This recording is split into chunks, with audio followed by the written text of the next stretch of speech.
Do you want a lot of vocal power when you sing? Like,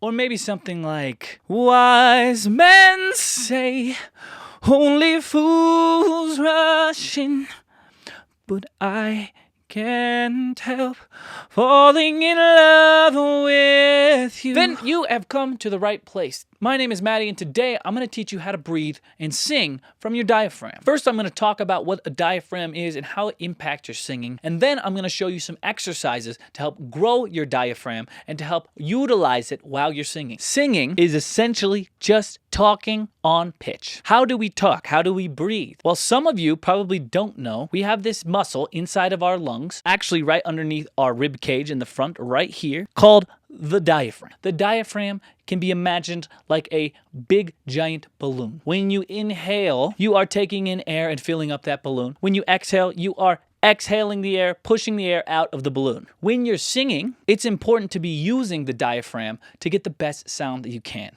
Using the diaphragm can increase your range.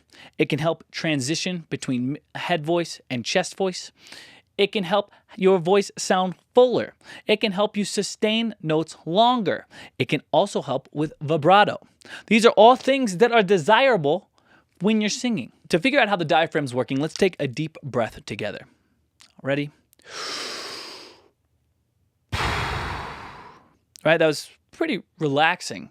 But if you notice, I did something that I see a lot of beginner singers do as well. And you might have done it too just now if you took a breath with me. And that is to shrug your shoulders, to tense your neck muscles as you breathe. Watch what I just did. I'll replay it in case you missed it. It's almost like in order to open up my lungs, I think I need to expand my shoulders. But in fact, that extra muscle movement in the neck and the shoulders is actually creating extra tension that we just don't need. That extra tension can lead to tension in the vocal cords as well. And that is absolutely something we don't want. If you are truly breathing from your diaphragm, if you take a big, deep breath, you should see, I'll turn to the side a little bit, you should see your stomach go out and in. Out and in. And this is also an exercise that you can do yourself. Why don't you place your hands on your stomach, just right here, right underneath sort of your chest, right below your rib cage. That's where your diaphragm is located, the biggest part of it actually. I would focus on that balloon expanding as you inhale and deflating as you exhale. Let's try it together. We're gonna do 3 breaths. I'm gonna hold for 5 seconds each, in and out, okay? So let's do it together. Here we go. 2, 3, 4, 5, out. 2, 3, 4, 5, in. 2, 3, 4, 5, out. 2, 3, 4, 5, and one more, in. 2, 3, 4, 5, out. 2, 3, 4, 5. Thank you for following along. That is a great way to get started. Your diaphragm goes all the way around to your lower back as well, even on the sides of your rib cage. If you're feeling more advanced, or if you're feeling like diaphragmatic breathing is already something that you have control over, I want you to try this next exercise. We're going to put our hands on our lower back. Once again, we're going to be right under the rib cage so you can feel kind of where your ribs end. I recommend putting your fingers on the curvature of your spine so that they're sort of touching in the middle of your back. Let's take a breath to see if we can feel our chest or our back expanding with air. In, out.